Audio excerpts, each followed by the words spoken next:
Good morning, students. Just now in the morning today, Rakesh had sent me a problem to solve a problem on body in equilibrium. So this problem is asked in the common form of 11th ABC, and many boys tried it. Some boys could not do it, but Vivek Kadkal has solved it correctly. So I feel that this problem to be solved for all of you, for the benefit of all the students. So the problem is like this: a body is acted upon by three forces. Suppose this is the position of the body. It is acted upon by three forces: F1, F2 and F3, and this body is in equilibrium. It is under equilibrium. Values of forces are given.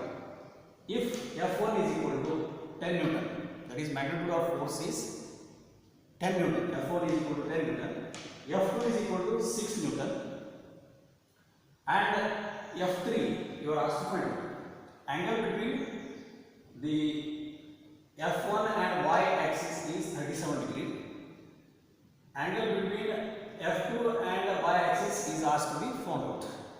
The value is, let us say, theta. You are asked to find out this angle theta, and also you are asked to find out F3. This is the F3. So many boys tried, and some of them suggest, since it is in equilibrium, so some of the forces must be equal to 0. Of course it is correct, but it is not just the sum of forces. It is not just the sum of magnitude of forces. It is the sum of vectors of forces.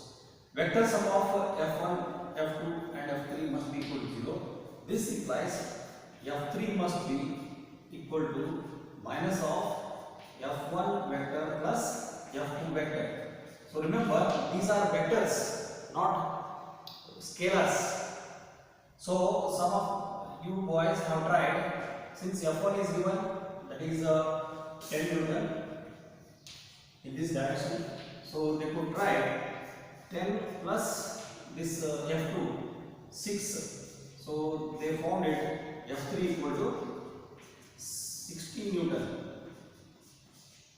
F3 equal to minus of 16 Newton. But this is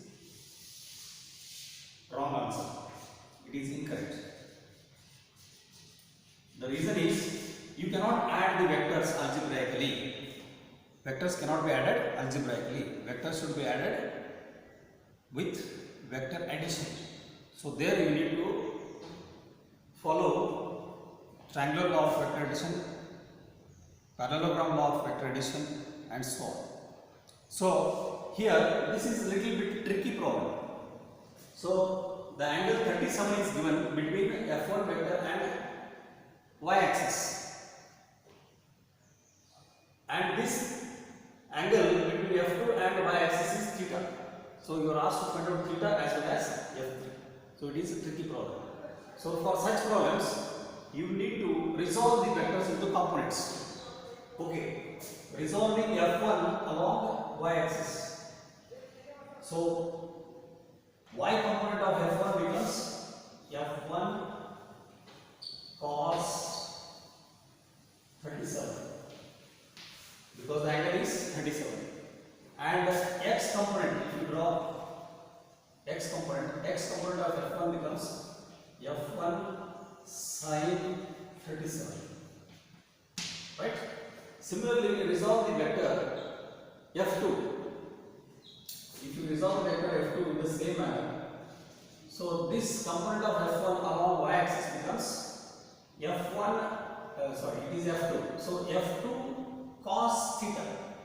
So this becomes F2 cos theta, and if you resolve here, this becomes F2 sin theta.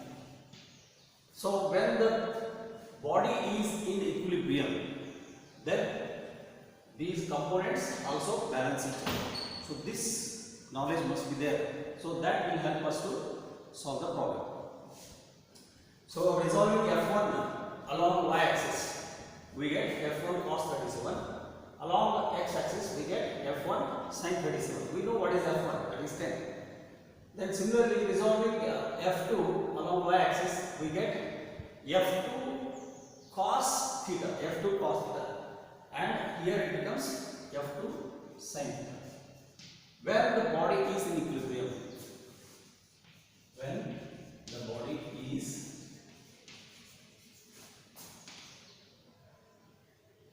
in equilibrium, then we can write the values, the components which are balancing, component of forces which are balancing. So we get F3 is balanced by F1 cos 37. F3 is equal to F1 cos 37. So if you have the table, directly you will get the result of F3. F3 is balanced by F1 cos 37 plus one more component is there. What is that component? Sin theta. Sin, what is that? F2 sin, 1 minute. Component of F2 on y-axis, it becomes F2 sin, F2 cos theta. F2 cos theta. Okay, this you can write it as equation number 1. Now come to this x components. F1 sin 37 is balanced by F2 sin theta. This is second equation. F1 sin 37 is equal to F2 sin theta. F2 sin theta. Only one components are there. Now if you find out what is sin 37, you will get the result for sin theta. Now we have F1. F1 is 10. 10 into sin 37 is equal to F2 is 6. 6 into sin theta. So find the value of sin 37 from the table. Sin 37 from the table is found out to be 0.6. Therefore, from the table we get 0.6.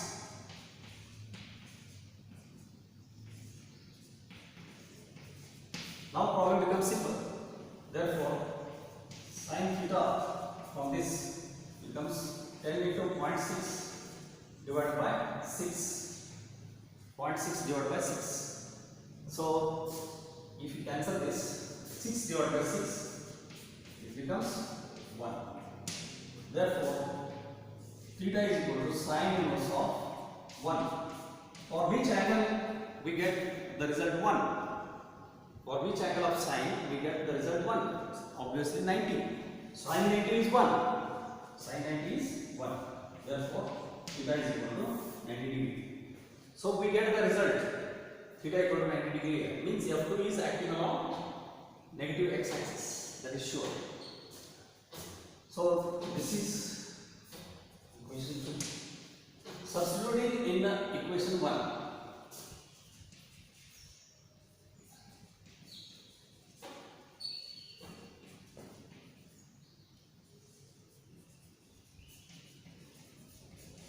Substituting this result in equation 1 so that we can get the result for F3. F3 is equal to F1 cos 37. What is F1? F1 is 10. Cos 37 plus F2 is 6. 6 into cos 90. Cos 90 is 0. Cos 90. Cos 90 is 0. So this entire bracket becomes 0. So what is the value of cos 37? Refer the table. From the table we get cos 37 to be 0.8. 10 into 0.8 plus 0. This becomes 0. Therefore, the value of F3 now it becomes simple. 10 into 0.8 becomes 8. 8 into 2. So value of F3 here is 16 Newton. So this is wrong. Vector addition is to be done by following the three methods. One is triangular law of vector addition, parallelogram law of vector addition. Another one is following the components, resolving the vectors into components and finding the balancing components of the forces. So this is a really interesting and tricky problem. So the answer is 8 Newton, not 16 Newton. So thank you for such kind of questions, so that the class will become lively and it is for the benefit of all the students. Now the topic on motion in a plane and topic on the next topic. What is that? Laws of motion. Laws of motion is completed. So if you have still any doubts on laws of motion, you can put me in the group or put me to my WhatsApp number. We'll discuss about it. It's very good that we have formed a forum so that everybody can try for those problems and find the solutions. Good. Now the next one is, after learning laws of motion, we are learning very important concepts, that is work, energy, power. Work, energy, power. You all know that a farmer plowing in the field from morning till evening is doing a lot of hard work. In the same way, athlete running in the track and person running for 10 kilometers, 20 kilometers, 30 kilometers, he is said to have a lot of stamina. We say that they are having a lot of stamina. Similarly, a building worker carrying the bricks, stones, cement, working hard, we say that those persons are working very hard. In the same way, just before the examinations, all of you do a lot of hard work to get better results. An artist drawing a beautiful landscape, we say that he is doing very hard work. So these are all the terms that we use in our day-to-day life as far as work is concerned. So this work that we use in day-to-day time, day-to-day life, is slightly different from, definitely different from the work that we use in our science, in our physics. So physiological meaning of work is different and the physical meaning of work is different. Similarly, the person who is having patience to work 16 to 18 hours a day, 12 to 18 hours a day, 16 hours a day, we say that he is having a lot of stamina and energy. And the long runner running 10 kilometers, 20 kilometers, is said to have a lot of energy. So energy is capacity to do work. The more a person is capable of doing work, the more energy he has. So energy is capacity to do work. Similarly, we have used the term power also. A boxer, an expert boxer, will be hitting the punches in a very high speed. We call them as powerful punches. Similarly, karate, kicks and smashes, hits, they are all called as very powerful smashes, powerful hits. In the sports, we use this term, powerful shot, by Mahendra Singh Dhoni for 6, powerful shot. So we use that term power. What is that power? If a person is capable of doing a piece of work in a short duration of time, we call it as power. So we are correlating this term work, energy, power, what we use in our day-to-day life, with the terms that we use in our science, especially in physics. So work that we use in day-to-day life, that term is definitely different from the work that we use, the term that we use in physics. So work is said to be done on an object if applied force on an object displaces the object from one point to another point. This is how we define work. So for definition of work, we need two quantities. A force is required and displacement of the body is required. So if force and displacement are taking place, then we say that work is done. Work is said to be done on an object if by applying force on an object moves that object along the force through a certain displacement, then work is said to be done on the object. Another way, if an applied force on an object changes the position from one point to another point, then work is said to be done on the object. So that is how we define work. So before we go into the details of work, energy, power and learn these terms clearly in detail, we are supposed to learn some prerequisite things from mathematics.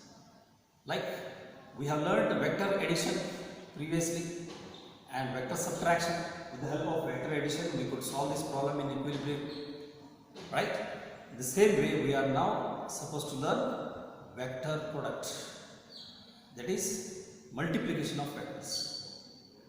Before we learn work, energy, power, the meaning of these in detail, we are supposed to learn the mathematical tool, that is vector multiplication. Vector multiplication is also not same as algebraic multiplication. We know A into B gives us AB, but vector A dot vector B is different quantity. Vector A cross vector B is different quantity. So there are two types of vector multiplications, what we call them as products. So let us learn this two types of multiplications, that is one scalar product, another one is vector product. Okay, whatever I have just discussed, I have written here work, energy, power. We know that if an applied force displaces an object along the direction of force, both force and displacement must be the same direction, then we say that work is said to be done on the object. From the previous knowledge, what you have learned in the 9th standard. So work done can be calculated as product of force and displacement, provided force and displacement are in the same direction. Then energy is capacity to do work or ability of doing work is also called as energy. So the unit of work as well as unit of energy both are same. SI unit of work done or SI unit of energy is joule. Joule is the SI unit of energy. Power is the time rate of doing work or the time rate of energy supplied or the time rate of energy consumed. So rate of doing work with respect to time, or rate of energy supplied with respect to time, or rate of energy consumed with respect to time is called as power. So you have learned last year about this power. Electric power also you have learned, mechanical power also you have learned. Now we will discuss in detail about the vector multiplication. Before we go into the details of work, calculation of work, first we will learn what is vector multiplication and what are the types of vector multiplications. Again, the vector multiplication, that is multiplication of two vectors, is not same as multiplication of two any numbers or multiplication of two scalars. So it is different. So there are two types of vector multiplication. One is scalar product. So product means multiplication. The second one is vector product. Scalar product and vector product. As the name suggests, scalar product of any two vectors results into a scalar quantity. It results into a scalar quantity. For example, just now I have said work done. Work done is a scalar product of two vectors. Can you identify? Force is another one vector. Force is one vector. Displacement is also another vector. So scalar product of force vector and displacement vector gives us work done. But work done is a scalar quantity. So if product of two vectors gives rise to a scalar quantity, such a product is called as scalar product. Another one you have to learn in the next topic. That is called vector product. Vector product is result of this vector product results into a vector quantity.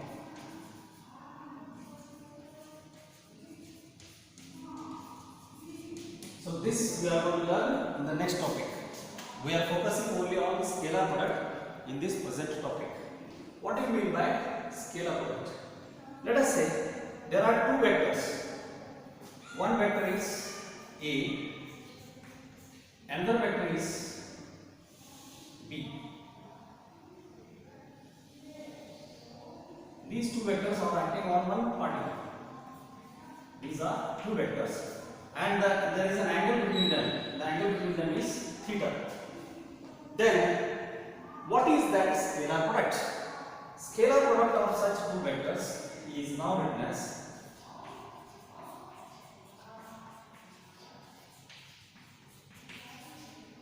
vector A and vector B is written as A vector dot B vector. Remember, this dot should be there. If you do not write any dot, then it is meaningless. Dot represents scalar product. Here, vector product is written as A cross B. See, that is the difference. So this is also called as cross product. Cross product, and this is scalar product since we are using the operator dot. So it is also called as dot product. Dot product of two vectors. So dot product of two vectors or scalar product of two vectors is by definition is written as AB cos theta. AB cos theta, where theta is the angle between these two vectors. So what is the meaning of AB cos theta? That we need to understand. Then only the meaning of scalar product will be clear. So draw a perpendicular from B on A. If you draw a perpendicular of vector B on A, then this becomes the component of B on A. So we know that component of B on A, by our knowledge, it is B cos theta. So this becomes the component of B on A, B cos theta. So look at the product. We can write this as A into B cos theta. A into B cos theta. What do you mean by A? A is nothing but magnitude of vector A, length of vector A or magnitude of vector A into what is B cos theta from the diagram? B cos theta is component of B on A. In mathematics, it is also called as projection. Projection of B on A. If you allow the light to fall from here, if this is an inclined plane, then you will find this much as the shadow part. So if you draw a perpendicular, this is called as projection. So this is also called as projection of B on A. So we can write A into B cos theta as magnitude of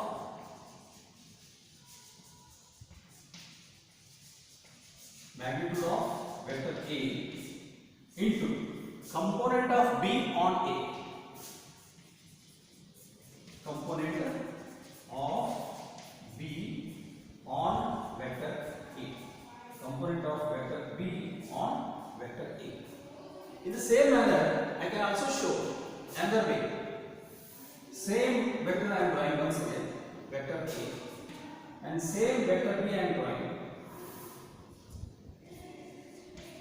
Same vector B I am drawing separately here. Same angle theta.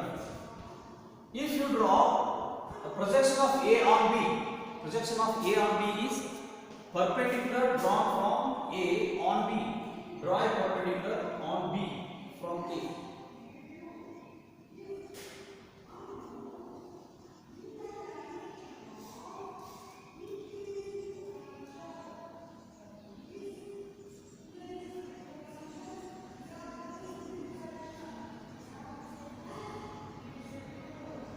Here you are drawn perpendicular from B on A. So this is perpendicular. Here you are drawn perpendicular on B from A. So what will be this one then? So with respect to vector A, this becomes A cos theta. This becomes A cos theta. So using this second diagram, I can also write the same thing as here. I can also write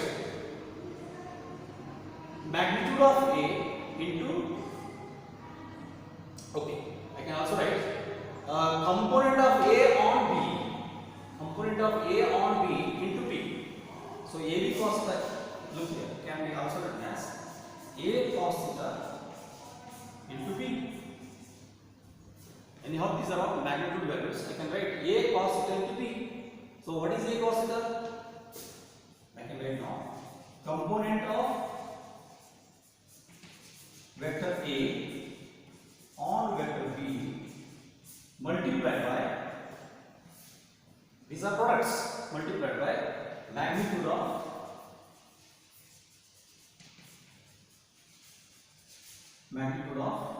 B. Magnitude of. So that's how we get two definitions. Scalar product of two vectors A and B, that is A dot B is equal to AB cos theta, which means product of magnitude of A and component of B on A. This is one definition. Same way we can also define vector A dot vector B equal to component of A on B, this is A cos theta, product of component of A on B and magnitude of B. So in mathematics, this component is also called as projection. So your textbook here has used this term also, projection. Projection of A on, projection of B on A, that is B cos theta. Projection of A on B, that is A cos theta. So A cos theta into B gives us AB cos theta. A into B cos theta also gives us AB cos theta. So thus we get two definitions. So the result will be same.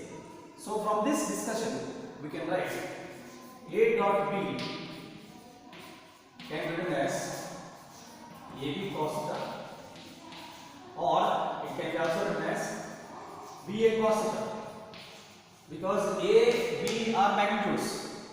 B and A are also magnitudes. AB can be made equal to BA. Therefore, I can also write it as BA cos theta. So by definition, I can write it as B dot A.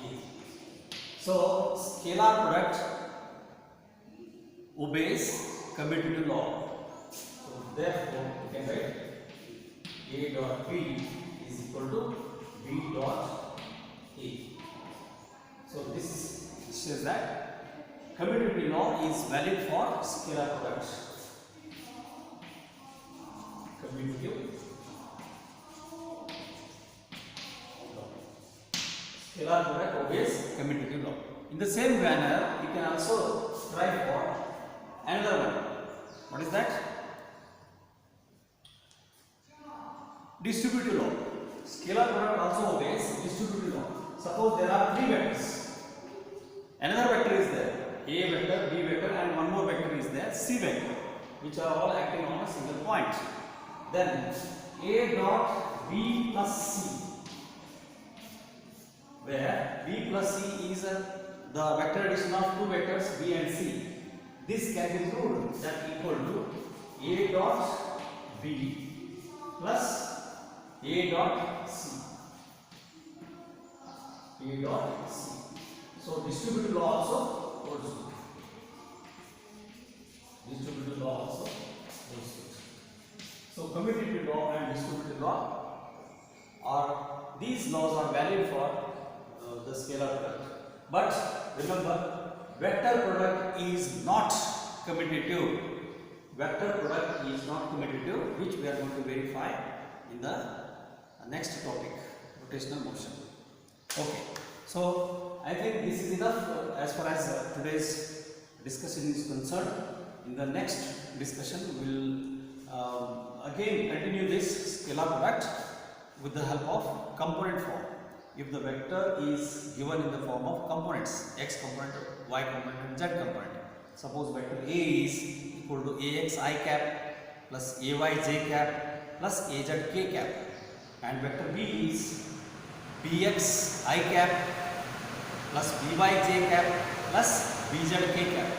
Then how to calculate vector A dot B, we will see in the next session. Thank you. Have a nice day.